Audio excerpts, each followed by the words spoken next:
the kinds of conflicts we're talking about in ungoverned spaces, right? In Somalia, in parts of Yemen, in parts of Pakistan. You can't say, well, law enforcement is going to fix that, at least not today or tomorrow, at least not this year or next year. I fully agree with the idea that the long-term economic development and the democratization of these countries would be a good thing. It would bring greater stability and hopefully a greater chance for peace, which is something that everybody should want. There's no question about that. But on the other hand, to say that that is going to be the solution for tomorrow is impossible, right? It is a fantasy to say that tomorrow there will be effective law enforcement in Feta or in Somalia. And to say that while we are waiting for effective law enforcement to come into place, we have to allow terrorists, or whatever term you want to use, insurgents, militants, whatever you want to call members of Al-Qaeda and the Taliban, we have to allow them a sanctuary there to continue to come after us, to try to blow up airliners, to try to kill Afghan and U.S. troops across the border. And we have to continue to allow that to happen because we're waiting for law enforcement to work. It does not, in my view, it is not legally required. The Irish and the U.S., right? Could Britain come into the U.S. and go after the Irish because they were helping? It depends on how they're helping, right? If they were just raising money, no, right? And we don't go after financiers.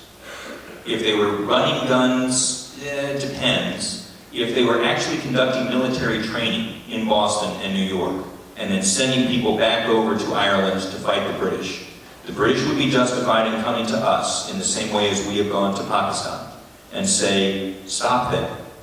They're on your territory. They are fighting a war against us in Ireland. You need to stop them using your territory as a base of operations. And if you don't, we'll do something about it. And we have a responsibility, after being told that, to do something about it, as does Pakistan. Pakistan is unable to govern the Feta regions. They try. Right? They have sent the Pakistani military in there in large numbers, and they have not succeeded, let alone with law enforcement. Follow-on strikes. So there was a question about the idea that you fire a missile and then another missile comes in 2 minutes later, 5 minutes later, and hits rescuers. Part of the reason that happened 4 and 5 years ago was because of the nature of the way that the drones were constructed and the way the targeting worked. And that's something that they have figured out and changed. So what used to happen is that you are focused on a single target, a legitimate target, a guy on a motorcycle, and you're trying to hit him. And as you're doing that, the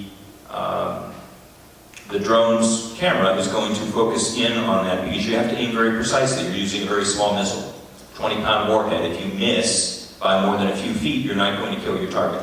So you have to be very precise in what you're trying to hit. And so the field of view narrows down to a straw. You're looking through a soda straw, essentially.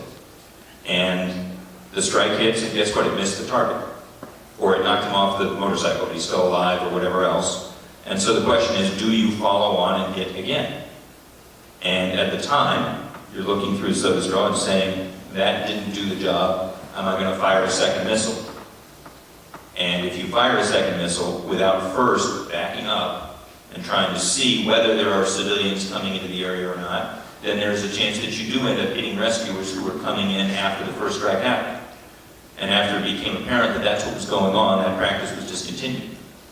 The only exception to that would be if you were in an area in which all of the people are members of Al-Qaeda or Taliban. You have an Al-Qaeda training base in which they are conducting weapons training and they are in barracks.